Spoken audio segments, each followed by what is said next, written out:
बिस्मिल्लाहिर्रहमानिर्रहीम। अस्सलाम वालेकुम दोस्तों, मैं हूं शाहिद नईम और CSS और HTML की एक नई वीडियो के साथ हाजिर खिदमत हैं। दोस्तों, जैसा कि आप जानते हैं कि हम HTML और CSS की मदद से अमेज़ॉन का फ्रंट पेज जो है वो डिज़ाइन कर रहे हैं। काफ़ी सारा पेज हम डिज़ाइन कर चुके हैं। आज हम उसका फुटर डिज़ाइन करेंगे, इसलिए बगैर ताख़ीर के हम चलेंगे कंप्यूटर की स्क्रीन पर। लेकिन उससे पहले तमाम वो दोस्त जो इस चैनल पर नए हैं उनसे गुजारिश है कि अगर अभी तक आपने हमारे चैनल को सब्सक्राइब नहीं किया तो हमारे चैनल को सब्सक्राइब कर लीजिए और उसके साथ नज़र आने वाले बेल के आइकन पर क्लिक करना मत भूलें। इससे ये होगा कि जब भी हम कोई नई वीडियो अपलोड करेंगे आपको उसका नोटिफिकेशन मिलेगा और आप उससे भरपूर फ़ायदा हासिल करेंगे। अब बगैर ताख़ीर के हम चलेंगे कंप्यूटर की स्क्रीन पर और अमेज़ॉन की वेबसाइट को आगे डिज़ाइन करते हैं।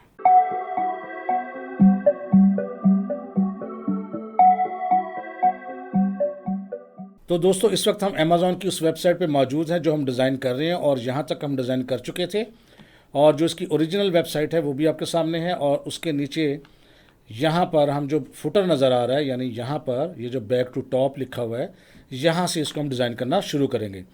तो इसके ये जो फुटर नंबर 1 है, यानी ये जो पैनल है और नीचे वाला जो पैनल है, इसको हम डिज़ाइन करेंगे इंशाल्लाह ताला आज की वीडियो में।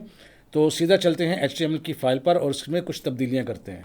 तो अब चूँकि हम फुटर डिज़ाइन करने वाले हैं तो यहाँ बॉडी के ऊपर यानी और इस डिव के नीचे यहाँ हम एक देते हैं फुटर और फुटर का हम देते हैं यहाँ पर टैग। इसके अंदर हमने फुटर डिज़ाइन करना है और चूँकि इसके 2 हिस्से हैं, एक ऊपर पैनल है और एक नीचे पैनल है, तो हम इसको कुछ यूँ करेंगे। पहले पैनल का हम नाम रख लेते हैं फुटर पैनल 1 और एंटर प्रेस कर दिया, ये एक डिव बन गई है। इसके अंदर उसको डिज़ाइन करेंगे और दूसरे को हम करेंगे, यहाँ पर मैं साथ ही लिख लेता हूँ फुटर पैनल 2 और ये एक डिव बन गई है। तो ये 2 हमने डिव बनाई हैं, यहाँ पर आपके सामने है, ये देखें स्क्रीन पे मौजूद है फुटर पैनल 1 और फुटर पैनल 2।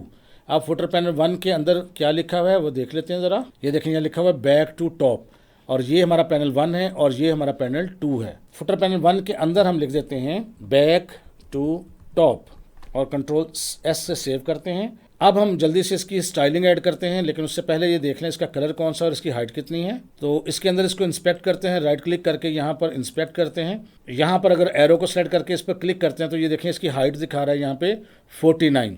तो हम इसकी 50 हाइट कर देते हैं और इसका जो कलर है को राइट साइड से तलाश करने पर मिल भी जाएगा। जैसे ये लिखा है बैकग्राउंड कलर, ये उसका नंबर आ रहा है यहाँ पर आपको, ये देखें 232F3E, ये इस वाले नीचे वाले का है, ऊपर वाले का हमने वैसे निकाल के रखा हुआ है। इसकी हम एक तो हाइट एडजस्ट करते हैं और बैक कलर सेट करते हैं। तो CSS में सबसे नीचे हम यहाँ पर पहले तो कमेंट देते हैं यहाँ पर और इसमें लिखते हैं हम फुटर पैनल्स। तो यहाँ पर अब फुटर पैनल्स की जो है हम स्टाइलिंग करेंगे।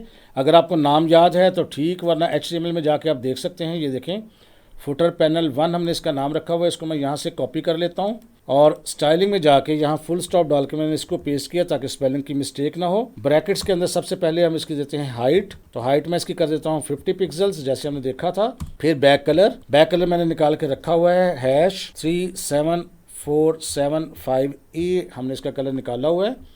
और फाउंड कलर हम दे देते हैं जी यहाँ पर वाइट। एक दफ़ा रिजल्ट देखते हैं तो यहाँ देखें जी नीचे पर ग्रे कलर का एक पैनल आ चुका है और इसमें सबसे पहले देखें बैक टू टॉप भी लिखा हुआ है और इसमें जो टेक्स्ट है बिल्कुल आपके लेफ्ट साइड पे। अब इसको हमने सेंटर करना है हॉरिजॉन्टली भी और वर्टिकली भी, और ऊपर वाले पैनल से हमें थोड़ी सी स्पेस देनी है। यहाँ पर देखें ऊपर वाले पैनल से थोड़ी सी स्पेस है, तो अब इसको हम स्पेस भी साथ देंगे। तो यहाँ मैं इसको लिखता हूँ जी मार्जिन टॉप और इसको हम लिख देते हैं कोई 20 पिक्सल्स। उसके बाद यहाँ पर मैं इसको लिखता हूँ डिस्प्ले फ्लेक्स और उसके बाद हम इसको करते हैं जी जस्टिफाइड कंटेंट और सेंटर में, ये अब आपको मेरा ख्याल आ गया होगा सारा कुछ। और उसके बाद अलाइन कंटेंट और इसको भी सेंटर में। एक दफ़ा रिजल्ट देखते हैं सेव करके और यहाँ पर देखें फासला तो आ चुका है और सेंटर में भी आ चुका है, लेकिन वर्टिकली जो है ये सेंटर में नहीं आया। तो मुझे पता लग गया ये क्यों नहीं आया। आप अपने जहन में सोचें कि ये क्यों नहीं आया। अगर आपके जहन में इसका आंसर आ जाता है तो इसका मतलब बिल्कुल अच्छा सीख रहे हैं। अब हम देखते हैं कि इसका क्यों नहीं आया, देख लेते हैं। क्योंकि यहाँ पर अलाइन कंटेंट लिख दिया हमने, हालांकि हमने लिखना था अलाइन आइटम्स और इसको करना था सेंटर में। और एक काम और करते हैं, बॉटम मार्जिन भी दे देते हैं इसको, थोड़ा सा मार्जिन बॉटम, और इसको भी 20 पिक्सल का दे देते हैं, कंट्रोल S ताकि आपको नजर आ जाए। अब देखें जी यहाँ नीचे से भी थोड़ा सा मार्जिन आ गया, लेकिन ये मार्जिन हमने हटा देना है क्योंकि अभी आगे चल के जब हमने दूसरा पैनल बनाना है तो उसकी ज़रूरत नहीं है। ये सिर्फ मैंने इसलिए दिया था ताकि आपको थोड़ा सा नज़र आ जाए स्क्रॉल करके। तो ये देखें अब बिल्कुल सेंटर में आ गया और ये ग्रे कलर का आपके पास बॉक्स भी आ चुका है। तो ये जो हमारा पहला यहाँ पर था पैनल वो हमने बना लिया फुटर का। अब हम इस पैनल को बनाएंगे जल्दी से, और इस पैनल को बनाने के लिए हम यहाँ पर इसको इंस्पेक्ट करते हैं ताकि पता लगे कि इसमें कौन कौन सी आइटम्स जो हैं वो मौजूद हैं। इसको देखते हैं। तो यहाँ पर उन्होंने ये जो फर्स्ट आइटम है इसको आप पैराग्राफ भी रख सकते हैं या H2 या H3 की हेडिंग भी रख सकते हैं। और ये देखें अगर आप, तो ये यहाँ पर उन्होंने एंकर टैग इस्तेमाल किए हुए हैं। तो ये हम लिस्ट भी बना सकते हैं, अनऑर्डर्ड लिस्ट भी हम इसको बना सकते हैं। अब इसको बनाने की कोशिश करते हैं। तो सबसे पहले ये जो बॉटम मार्जिन दिया था इसकी हमें ज़रूरत नहीं है, इसको मैं ज़रा जल्दी से अरेज कर देता हूँ क्योंकि ये सिर्फ मैंने आपको दिखाना था। अब जल्दी से हम चलते हैं HTML की फाइल के अंदर, और यहाँ पर देखें हमने पैनल 2 जो है वो बना के रखा हुआ था। तो इसमें सबसे पहले हम क्या करेंगे, यहाँ पर एक बनाएंगे अनऑर्डर्ड लिस्ट, ये टैग दिया, उसके अंदर P का टैग देते हैं हम, और इसके अंदर क्या लिखना है हमने, यहाँ पर मैं आपको दिखा देता हूँ। ये देखें जी, इसमें याद रखें कि कितनी हेडिंग्स हैं, 1 2 3 4 5 6 पॉइंट्स हैं इसके अंदर, और ये इसकी हेडिंग है। हेडिंग को मैं यहाँ से कर लेता हूँ कॉपी Ctrl+C से। अब मुझे 6 मजीद पॉइंट चाहिए हैं, वो कैसे करेंगे, हेडिंग को मैं P के अंदर पेस्ट कर देता हूँ, और यहाँ पर मुझे चूंकि 6 पॉइंट चाहिए तो पहले मैं एंकर टैग लगाता हूँ। इसके अंदर href जो है वो हमें ज़रूरत नहीं है, उसको मैं मिटा देता हूँ। अब ये एक एंकर टैग के लिए हमने बनाया, तो हमें 6 चाहिए, तो मैंने इसको कॉपी करके यहाँ पर पेस्ट कर देता हूँ। 2 3 4 5 और 6 सेव कर लिया। अब इसके अंदर मुझे टेक्स्ट देना है। टेक्स्ट कौन सा देना है, जो यहाँ पे है। आप चाहें तो उसको इकट्ठा कॉपी कर ले या एक एक कॉपी कर ले। मैं एक एक को कॉपी करके इसको पेस्ट करने लगा हूँ, या टाइप भी कर सकते हैं Ctrl+C, और पहले एंकर टैग के अंदर जाके Ctrl+V, आप दूसरे के अंदर जाएंगे, कॉपी करेंगे वहाँ से टेक्स्ट, सेलेक्ट करें, Ctrl+C करें, Ctrl+V से पेस्ट करें, तीसरे में आ जाएं, सिलेक्शन के बाद Ctrl+C और यहाँ जाके Ctrl+V। अब नेक्स्ट पे आ जाएं, नेक्स्ट की करनी है आपने फिर सिलेक्शन, Ctrl+C Ctrl+V, उससे अगले पे नेक्स्ट को हमने सेलेक्ट किया, Ctrl+C और Ctrl+V, सबको आखिरी को भी करेंगे Ctrl+C, और इसको भी हम कर देते हैं Ctrl+V। तो ये जनाब हमने एक लिस्ट बना ली है। Ctrl+S करते हैं, रिजल्ट देख लेते हैं एक दफ़ा। तो ये देखें लिस्ट जो है हमारे नीचे यहाँ पर नज़र आ रही है, लेकिन एक ही लाइन में नज़र आ रही है। इसको भी सेट करेंगे। हमें कितने पैनल चाहिए हैं, हमें देखें 1 2 3 4 जो है हमें कॉलम्स चाहिए हैं। तो हम 4 कॉलम्स के लिए जो एक बना है इसी को कॉपी कर लेंगे। तो ये देखें जी, यहाँ से हमने अनऑर्डर्ड लिस्ट को यहाँ से एक दफ़ा सिलेक्ट किया है, सारे को डिव सेलेक्ट नहीं की, और इसको कर लिया हमने कॉपी, और इसके अंदर इसको Ctrl+V करके पेस्ट कर दिया। 2 हो गए, और इसी तरह 3 हो गए, और इसी तरह ये 4 हो गए। तो चारों को हमने कॉपी करके सेव कर लिया है। अब हम एक दफ़ा रिजल्ट दोबारा देख लेते हैं। ये देखें जी, नीचे की तरफ चारों लिस्ट बन चुकी हैं, लेकिन चारों जो हैं एक ही लाइन पे हैं। अब हमने क्या करना है, इसकी थोड़ी सी स्टाइलिंग ऐड करेंगे। अब स्टाइलिंग हमने किसकी ऐड करनी है, स्टाइलिंग हमने ऐड करनी है ये फुटर पैनल 2 की। इसको मैं यहाँ से कॉपी कर रहा हूँ ताकि हमें स्पेलिंग में गलती ना लगे। तो यहाँ नीचे जाके मैं यहाँ पर फुल स्टॉप दे के इसको पेस्ट किया है, और यहाँ पर इसके अंदर अब मैं इसकी कुछ सेटिंग करूँगा। सबसे पहले मैं इसका बैक कलर दूंगा जी, बैक कलर। और कलर हमने अभी थोड़ी देर पहले इंस्पेक्ट भी किया था, नोट भी किया था, और वो मैं आपके सामने चूँकि नोट कर लिया था मैंने, मैं टाइप कर देता हूँ #232F3F, ये हमारा कलर था। उसके बाद इसके अंदर फाउंट का कलर था वाइट, तो यहाँ हम लिख देते हैं कलर, और यहाँ लिख देते हैं वाइट।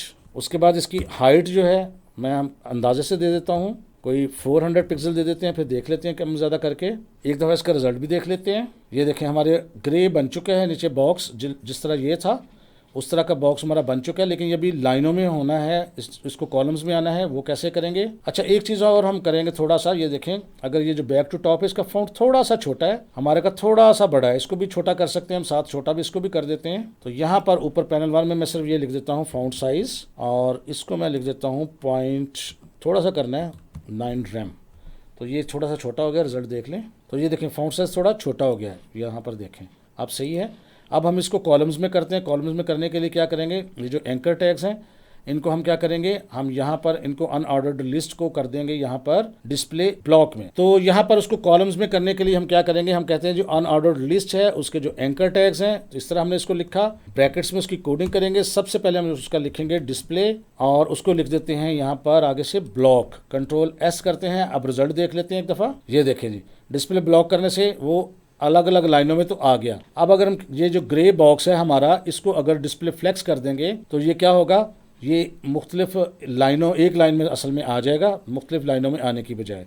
तो इसको हम जो ग्रे बॉक्स है इसको डिस्प्ले फ्लेक्स करते हैं। तो ऊपर जो पैनल 2 है इसको हम लिख देते हैं जी डिस्प्ले, और लिख देते हैं साथ फ्लेक्स, और Ctrl+S करके देख लेते हैं। ये देखें जी, आपके सामने रिजल्ट आ गया। और अगर इसको हम ओरिजिनल साइड के साथ देखें तो ये काफ़ी हद तक उससे मिलता जुलता है।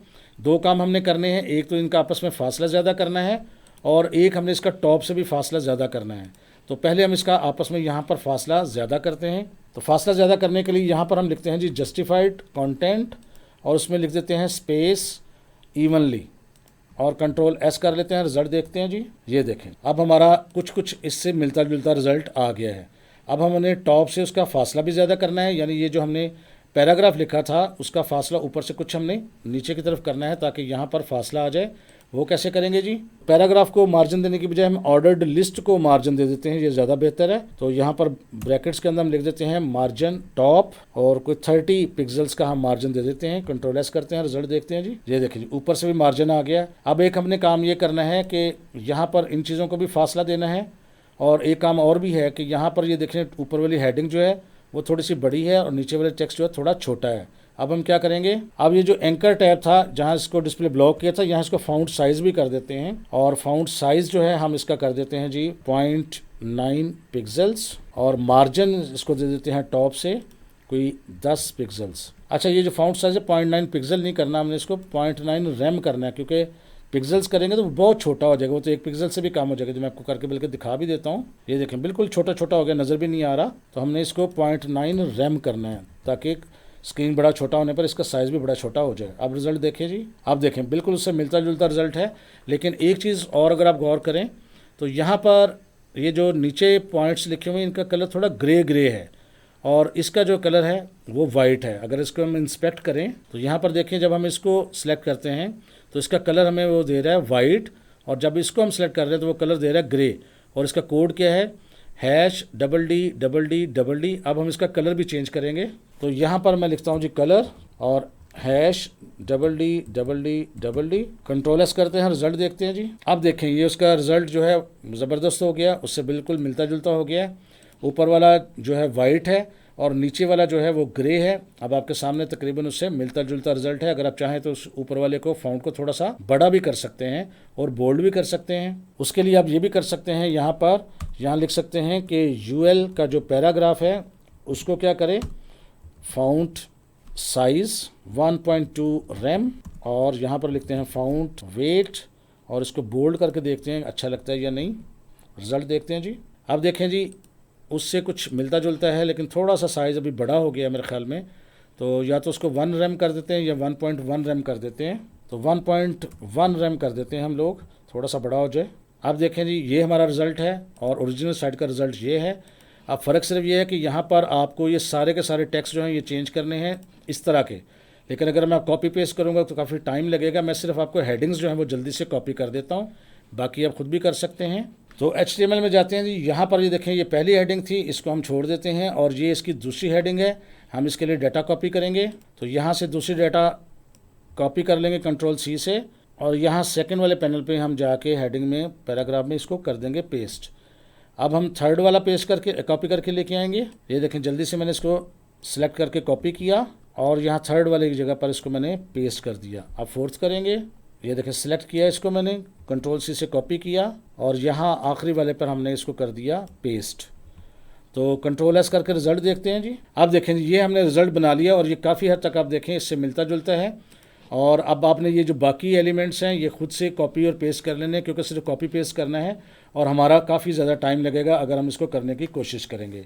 तो दोस्तों आज के लिए इतना ही। हमें उम्मीद है कि हम नेक्स्ट वीडियो में इसको मुकम्मल कर लेंगे और इसके नीचे जो मज़ीद 1-2 फुटर के पैनल बने हुए हैं वो भी मुकम्मल करेंगे। ये छोटे छोटे पार्ट्स आपके लिए इसलिए बना रहे हैं ताकि आप इसको साथ साथ प्रैक्टिस कर सकें और समझ सकें। मैं उम्मीद करता हूँ ये वीडियो आपको अच्छी लगी होगी। वीडियो अच्छी लगी है तो इसको लाइक कीजिए और शेयर कीजिए। इंशाअल्लाह ताला मुलाकात होगी नेक्स्ट वीडियो में कुछ नई चीज़ों के साथ। तब तक के लिए इजाज़त दीजिए। अल्लाह हाफिज़।